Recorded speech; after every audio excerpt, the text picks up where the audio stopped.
And I can remember one thing in high school. I don't know if it was ghosty, but it sure freaked me out. There was another house that's since been torn down that was one of those, I dare you to go in as kids. And went in there with a bunch of kids one night. And I just remember going up the stairs. And then as I get to the top of the stairs, I'm at the landing that I just started on. What? Yeah, I was like, well, I wasn't doing drugs as a kid. I wasn't my thing. You go up the stairs, and when you got to the top of the stairs, you were right where you started. And I only did it twice before I got the heck out of there because it was just too bizarre. Like, that was my first, other realm experience, maybe. And then the one that really, really stands out to me, I was a chef at a fly fishing lodge called Staley Springs on Henry's Lake in Island Park, Idaho, in summer of 98, summer to fall of 98.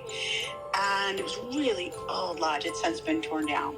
But I stayed in the lodge. I was the only one that, for the most part, alone stayed there. We had a few summer worker college kids, and they stayed in a different part of the lodge. But the main part of the lodge was a dining room, a tiny bar, and the kitchen, and then my quarters. And I was standing there talking to the owner's girlfriend, daughter-in-law. Anyway, there's about 5 of us. They're all related.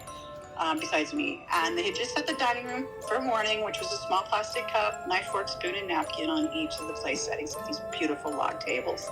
We were just chatting, catching up about something for the morning. And all of a sudden we heard a sound of silverware sliding. And we're looking around and we look and we see a table. And we walk over there and we stood, all 5 of us stood there and watched the silverware, the knife actually, slide across the table, run into a plastic cup and knock it on the floor. And we just looked at each other and we're like, okay, did that just happen?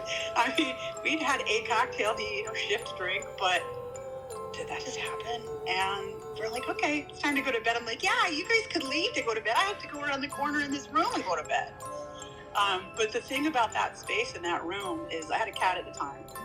And Jazzy was obviously stuck in my room during the day because it's a public space. But at night, we'd let her roam. That corner of the dining room where that happened, she would avoid like the plague. She'd walk over and then she'd abrupt turn and walk the other direction around that area and go someplace else.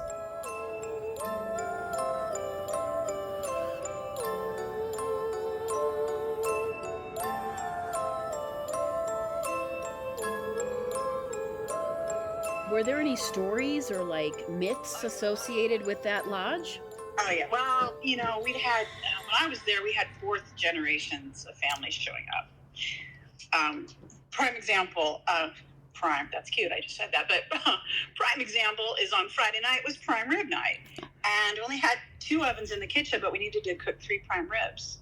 So the owner, Stan, would look at the lodging list and go, oh, yeah, go to whichever the closest cabins to the kitchen is what we try for. Yeah, go to cabin 2. You can use their oven. They've been here 3 generations. They know us. It doesn't matter.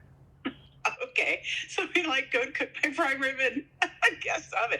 That's the kind of place it was. It was very old. Like the Ore-Ida executive staff would come once a year and have a fishing meeting. And I'm sure there's tons and tons and tons of stories and lore that I never heard about, but that was definitely one of the weirder things that ever happened to me. Well, were you scared? No, it was just concerning. I'm not sure that it was maybe a little scared, but at the same time, it was just like, okay, what did we just see? What is that? What just happened? It was more curiosity and interest in what the than being scared, but it was definitely freaky. That would have been 98. In 97, I worked at a place called Nature's Fresh Northwest. Yes. Oh yeah, you remember Nature's. Okay, well, back in the day, I worked in their central kitchen, and we were in the basement at about 15th and Fremont, I think. And And it was the building was built in 1910 or something. And it had been some sort of butcher shop upstairs, meat packing downstairs. So, there's some violence associated with that in general, in my opinion. I'm a chef. I'm not a vegetarian, but, I understand the process of meat. So there could be some anger or fear or whatever associated with meat. So I can see why there'd be ghosts there. Yeah. But I was putting some stuff away. We had 6 locations. So say we made enchiladas. You'd make whoever ordered it, whichever location, you label it with, Fremont or Vancouver, whatever, and you put it on a big cart. You'd roll it over this hump in the floor because it was a butchery. There was the raised floor so they could hose things off. But to make it easy for us, between apartments, to make it easy for us, they put a nice little ramp over that. So you go up the ramp and down the ramp with the cart. It's a huge walk-in, probably, 30 by 10 or something. It's a big walk-in.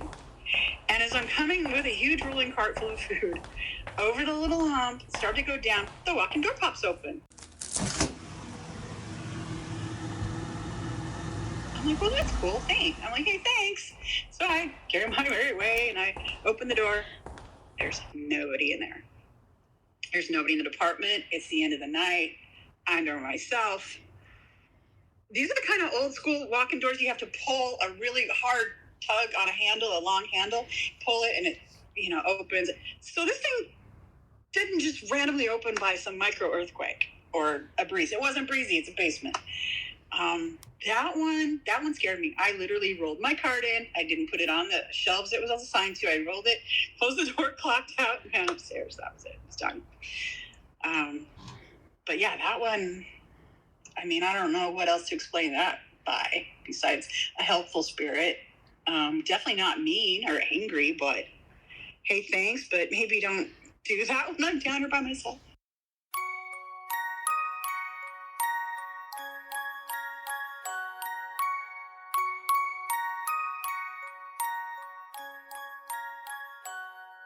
And then we had, supposedly there was a ghost named Joe that was upstairs and he'd wander the chip aisle, which I believe back in the day was where the front of the shop, like where the meat would be displayed. So we heard about Joe a lot. We'd hear about his sightings, and I personally never encountered him because I wasn't spending a lot of time in the floor of the shop. But that was everybody knew about Joe. That was just fact. As far as anybody that worked there was concerned, it was just part of the furniture. We have a ghost. Okay, cool. And then one other that stands out is my next door neighbor was a bartender at a place called the Gemini in Lake Oswego. And she's a ginger as well. And she was opening one morning, it was like 10:30 on a Saturday or something. It was just her and the cook. And she said she heard a bar stool slide. So she's short. She's like my height, like 5'4". And so she walks around the edge of the bar and looks, and there's a bar stool just sliding its way. So she yelled for the cook, and he came out, and they just watched a bar stool slide down the floor. Yeah. And I trust her. She's not, she actually quit shortly thereafter to become an insurance agent. So I think it might have freaked her out. There's probably less bar stools sliding across floors in the insurance field. I'm hoping for her sake, that's the case. I absolutely believe what she said. And the place, I've been there dozens of times since then, and everybody, the manager, the other, we hear stuff all the time. So it's like, oh, okay. And I'm not sure what the history of that building is, but it's just right at it's right on 43 there in Lake Oswego. So it's probably had its fair share of, who knows, coming off the river in the back in the day, get a few pirates or who knows. But that one pretty much. Oh, God. I just remember okay. I lived in Twisp, Washington. I fell for Y2K, hook, line, and sinker, bought a house and a chainsaw.